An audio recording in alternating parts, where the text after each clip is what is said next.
Okay. Next, experiment 2. This is design and testing of BJT RC phase shift oscillator.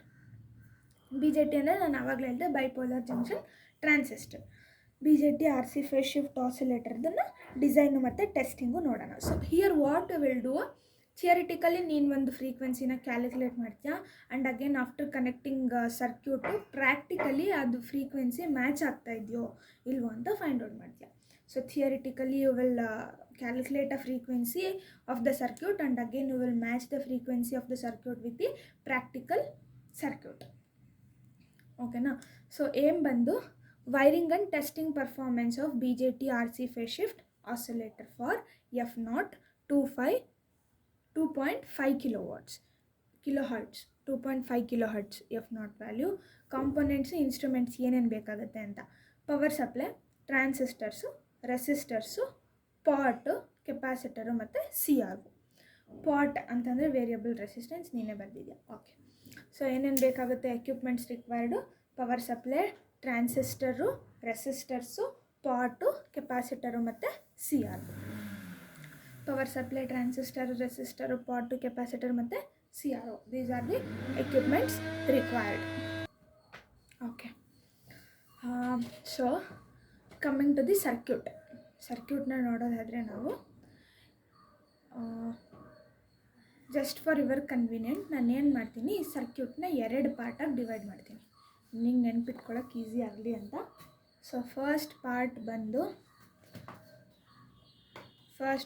Is this. ಓಕೆನಾ, this is your first part. Second part ಬಗ್ಗೆ ತಲೆ ಕೆಡ್ಸ್ಕೊಬೇಡ. So first ಪಾರ್ಟಲ್ಲಿ ಏನೇನಿದೆ ನೋಡೋಕ್ಕೋ, ಎಷ್ಟು resistor ಇದೆ, ಆಮೇಲೆ ಏನೇನೆಲ್ಲ values ಇದೆ. ಓಕೆ, ಇಲ್ಲಿ till here. So this is your first part of the circuit. ಏನೇನಿದೆ ಫಸ್ಟ್ ಪಾರ್ಟಲ್ಲಿ, R1 R2 RC ಮತ್ತು RE ಮತ್ತು ಕೆಪಾಸಿಟರ್, ಒಂದು ಕೆಪಾಸಿಟರ್ ಇದೆ ಅಷ್ಟೇ ಅಲ್ವಾ. Okay. Again one more capacitor connected to the collector, that is 0.47. Okay fine. R1 R2 value ಬಂದ್ಬಿಟ್ಟು 22 kilo ohm, 6.8 kilo ohm. RE value 470, RC value 1K. ಓಕೆನಾ. This is your VCC. You have given a 12 volt VCC ಕೊಟ್ಟಿದ್ಯಾ supply. So going to imagination. ಇವಾಗ first ಒಂದು 30 seconds ನೀ first part of ಸರ್ಕ್ಯೂಟ್ನ ನೋಡ್ಕೊ. ಈ ಕೆಪಾಸಿಟರ್ನು ಸೇರಿಸ್ಕೊ, ತಪ್ಪೇನಿಲ್ಲ. This capacitor also you have only this.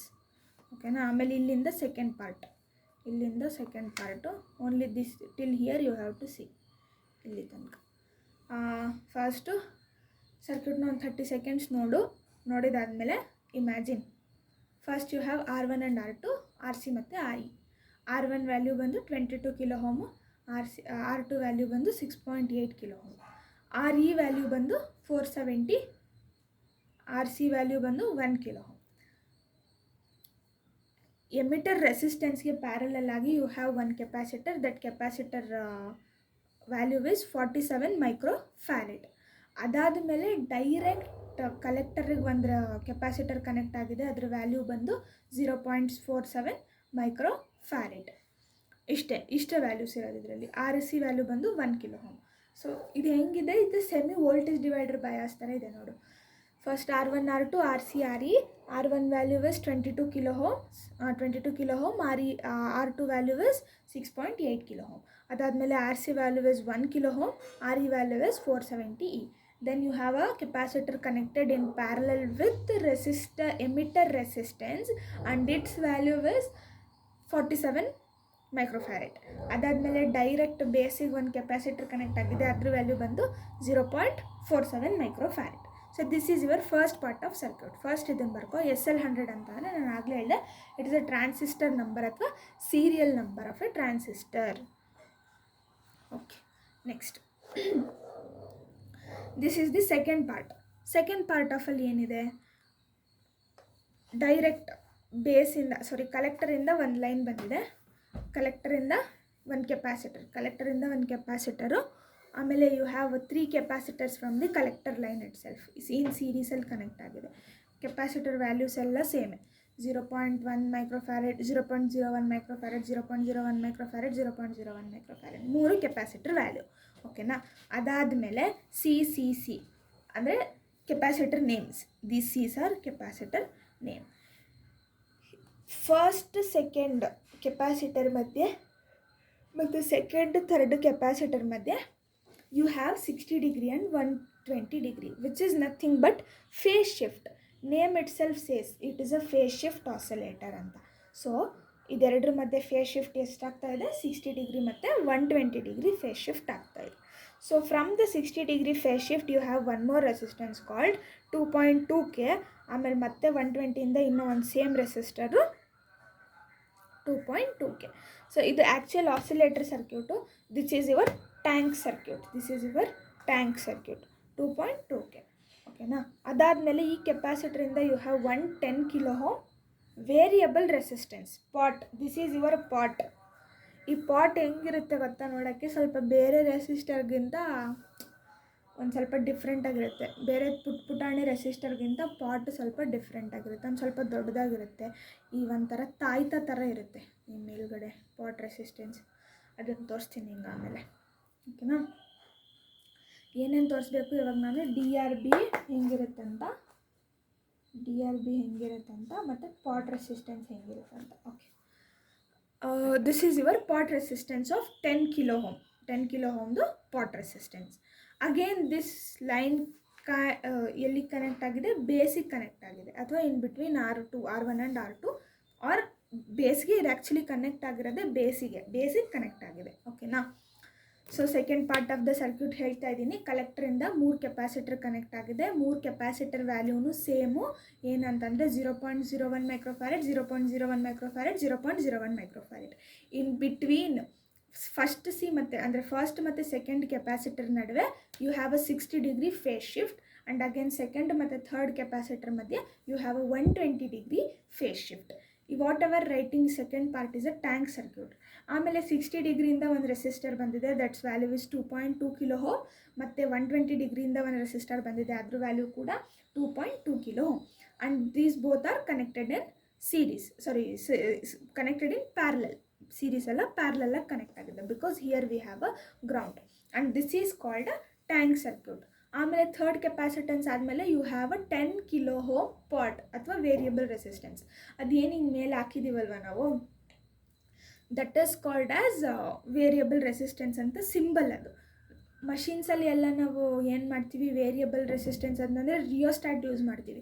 ಆದರೆ ಅನಲಾಗು ತುಂಬ ಕಡಿಮೆ ವೋಲ್ಟೇಜಲ್ಲಿ ಡೀಲ್ ಮಾಡ್ತೀವಿ. So we will get one pot resistance equipment, ಅದು ತೋರಿಸ್ತೀನಿ ಆಮೇಲೆ ನಿಮಗೆ. So this is a pot resistance. ಆಮೇಲೆ ಪಾಟ್ ರೆಸಿಸ್ಟೆನ್ಸಿಂದ ಬಂದ್ಬಿಟ್ಟು again it connected to the base, ಉಲ್ಟಾ ಬೇಸ್, ಇಲ್ಲಿಂದ ಬಂದು ಇಲ್ಲಿಗೆ ಕನೆಕ್ಟ್ ಆಗಿದೆ. This is all about the circuit. So you have 2 parts of circuit. First ಪಾರ್ಟಲ್ಲಿ you have R1, R2, RC ಮತ್ತು RE. R1 ವ್ಯಾಲ್ಯೂ ಬಂದು 22 ಕಿಲೋ ಹೋಮು, R2 ವ್ಯಾಲ್ಯೂ ಬಂದು 6.8 kilo home, RC value is 1 kilo home, RE value is 470E. And again you have a capacitor in parallel with emitter resistance. Its value is 47 microfarad. Adadmele you have directly one capacitor from the collector, that's value is 0.47 microfarad. Adadmele collector in the 3 capacitor na you have connected in series. 3 capacitor value same ide, that is 0.1 microfarad, 0.1 microfarad, 0.1 microfarad. First ಮತ್ತು second capacitor ಮಧ್ಯೆ you have a 60 degree, second ಮತ್ತು third capacitor ಮಧ್ಯೆ you have 120 degree phase shift. From 60 degree you have one more resistor, its value is 2.2 kilo ohm. From 120 degree you have another resistor, its value is 2.2 kilo ohm. Both are in parallel and grounded. Parallel ಮತ್ತು ground ಆಗಿದೆ. Okay. ಅದಾದಮೇಲೆ third capacitance ಆದಮೇಲೆ you have connected a third capacitance to a variable resistance ಅಥವಾ pot of 10 kilo ohm and of 10 kilo ohm that variable resistance has been connected to the base. Variable resistance ಎಲ್ಲಿ connect ಆಗಿದೆ, ಬೇಸಿಗೆ connect ಆಗಿದೆ. So this is all about the circuit. ನಾವು going to design of a phase shifting network. The frequency of oscillation is determined by phase shifting network. The oscillating frequency for the above circuit is given by above ಸರ್ಕ್ಯೂಟ್ಗೆ oscillating frequency ಹೆಂಗೆ ಕೊಡೋದು ಅಂದರೆ with this formula ಅಂತೆ. F is equal to 1 / 2π RC √6 + 4k. K value ಬಂದು RC/R, ಓಕೆನಾ, which is usually less than 1. F naught ಅವರೇ ಕೊಟ್ಟಿದ್ದಾರೆ, that is 2.0 kHz ಅಂತ. Consider R is equal to 2.2 kilo ohm ಅಂದರೆ ಈ resistor they are taking a tank circuit values 2.2 kilo ohm. 1 kilo ohm is RC. RC ಅಂತಂದರೆ ಇಲ್ಲಿ collector resistance. RC is collector resistance. RC collector resistance. RC collector resistance 1 kilo ohm ಮತ್ತು ಇದು this R is 2.2 kilo ohm. In circuit ನಿಮಗೆಲ್ಲ value ಸಿಕ್ಕೋಗುತ್ತೆ. RC ಅಂದರೆ ಇದು, R ಅಂದರೆ ಇದು, ಓಕೆನಾ. ಎರಡು ಕ್ಯಾಲ್ಕುಲೇಟ್ ಮಾಡಿದ್ರೆ ಇಷ್ಟು ವ್ಯಾಲ್ಯೂ ಬರುತ್ತೆ. Again F is equal to formula ಹಾಕಿದ್ದಾರೆ. ಇಲ್ಲಿ ನೋಡಿ ಕೆಪಾಸಿಟೆನ್ಸ್ R⁻C ಅಂದರೆ ಕಲೆಕ್ಟರ್ ರೆಸಿಸ್ಟೆನ್ಸ್. ಆದರೆ ಇಲ್ಲಿರೋದೇನು ನಿನ್ನ ಹತ್ರ RC ಅಂದರೆ ರೆಸಿಸ್ಟೆನ್ಸು ಮತ್ತು ಕೆಪಾಸಿಟೆನ್ಸು. ರೆಸಿಸ್ಟೆನ್ಸ್ ವ್ಯಾಲ್ಯೂ ನಿನ್ಗೆ ಆಲ್ರೆಡಿ ಗೊತ್ತಿದೆ, ದಟ್ ಇಸ್ 2.2 ಅಂತ. Capacitance value which you will choose, this is the tank circuit capacitance you have to choose, ಓಕೆನಾ. 0.01 0.01 ಆ್ಯಕ್ಚುಲಿ ಇಷ್ಟು ಇರುತ್ತೆ ಅಪ್ರಾಕ್ಸಿಮೇಟ್ ಅಂತ ಕೊಟ್ಟಿದ್ದಾರೆ, but you have to choose the tank circuit capacitance. This is your tank circuit capacitance ಅಲ್ವಾ. So 0.1 ಈ ಮೂರು ಇದಿಷ್ಟು ವ್ಯಾಲ್ಯೂಸ್ನ ಸಬ್ಸ್ಟಿಟ್ಯೂಟ್ ಮಾಡಿದ್ರೆ you will get some value, that is your theoretical frequency. ಅದೊಂದು theoretical frequency. What is your next step? The last resistor in the phase shifting network chosen to be a 10k pot. This is done to get a overall phase shift of 180 degree at frequency of oscillation. Okay, now 10k variable resistance na use ಮಾಡಿರೋದ್ರಿಂದ ನಮಗೆ 180 degree phase shift ದು frequency value ಸಿಗುತ್ತಂತೆ, ಓಕೆನಾ. The transistor should be chosen of a value of HFE greater than 89. Transistor 89ಗಿಂತ ಜಾಸ್ತಿ ಇರೋ ವ್ಯಾಲ್ಯೂನ choose ಮಾಡಬೇಕು. ಅದಕ್ಕೆ serial number 100 ವ್ಯಾಲ್ಯೂನ ನಾವು choose ಮಾಡಿದ್ದೀವಿ. ಸೊ ಪ್ರೊಸೀಜರ್ ಏನು ಅಂತಂದರೆ, connect the circuit as shown in the diagram with the help of wires and equipments. ಅದಾದಮೇಲೆ switch on the power supply and output V0 sine wave is obtained on the CRO. Power supply on ಮಾಡಿದ ತಕ್ಷಣ, because you don't have anything to vary here, ಬರೀ connect ಮಾಡಿಬಿಟ್ಟು output voltage ನೋಡಿ frequency note down ಮಾಡ್ಕೊಳ್ಳೋದು ಅಷ್ಟೇ ಇಲ್ಲಿರೋದು. Power supply on ಮಾಡಿದ ತಕ್ಷಣ CRO ಅಲ್ಲಿ you will get this sine wave output. Then 10 kilo ohm pot is adjusted to get a stable output on the CRO. ಅಂದರೆ stable output ಬರೋಕ್ಕೆ like ತುಂಬ distortions ಇರುತ್ತೆ. ಅದಕ್ಕೆ ನಾವೇನು ಮಾಡ್ತೀವಿ, ವೇರಿಯಬಲ್ ರೆಸಿಸ್ಟೆನ್ಸ್ನ ಯೂಸ್ ಮಾಡಿಬಿಟ್ಟು ಡಿಸ್ಟಾರ್ಷನ್ಸ್ ಅಂತ ಅಂದರೆ CRO distortions, that also I will show. CRO distortion, once I get my another phone back I will show. CRO distortion ಇರುತ್ತೆ. ಅಂದರೆ ಈ ಥರ ಹಿಂಗಾಗೋದು, ಹಿಂಗಾಗೋದು ಒಂಥರ you are not getting a proper sine wave. ಅವಾಗ ಏನು ಮಾಡಬೇಕು, you should adjust the variable ರೆಸಿಸ್ಟೆನ್ಸ್ನ ಅಡ್ಜಸ್ಟ್ ಮಾಡಿಬಿಟ್ಟು to get a stable output ಬರೋಕ್ಕೆ ವೇರಿಯಬಲ್ ರೆಸಿಸ್ಟೆನ್ಸ್ನ you have to adjust. Next, note down the practical frequency and compare with the ಥಿಯಾರಿಟಿಕಲ್ value ನಾವು ಆವಾಗಲೇ calculate ಮಾಡಿದ್ದೀವಿ. ಇವಾಗ ನಿನ್ನ ಟಾಸ್ಕ್ ಏನು, ಥಿಯಾರಿಟಿಕಲ್ ಫ್ರೀಕ್ವೆನ್ಸಿ ಅವ್ರು ಆಲ್ರೆಡಿ ಕೊಟ್ಟಿದ್ದಾರೆ. ಏನಂತ 2.5 kHz ಅಂತ ಕೊಟ್ಬಿಟ್ಟಿದ್ದಾರೆ ಅವರು already. Next, what is your job is to find out the practical frequency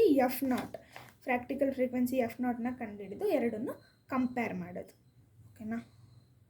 so practical frequency you got 2.27 kHz.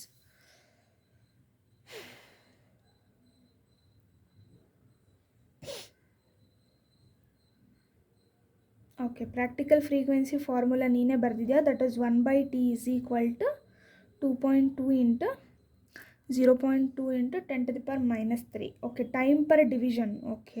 ಇದೇನು 0.2 into 10⁻³ ಇದೆ, ದಿಸ್ ಈಸ್ ಅ CRO ಅಲ್ಲಿ ನೋಡ್ತೀವಿ ನಾವು time per ಡಿವಿಷನ್ನ.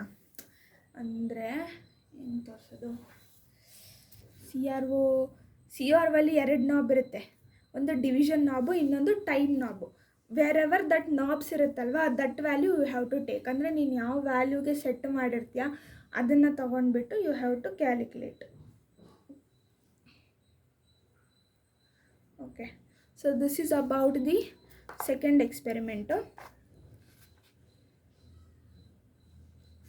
Total division 1 full wave form. Okay, ಇದೆಲ್ಲ basic.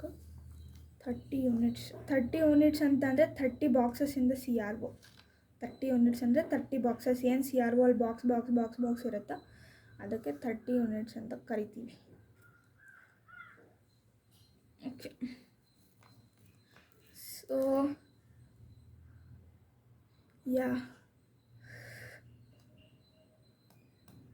ಇದು practical frequency ಏನು ಬರುತ್ತೆ, 2.27 kHz, which is nearly equal to 2.5.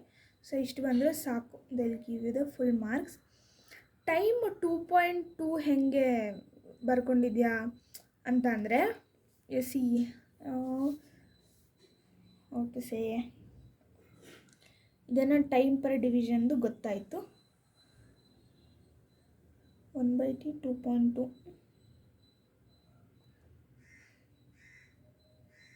I'll tell this also.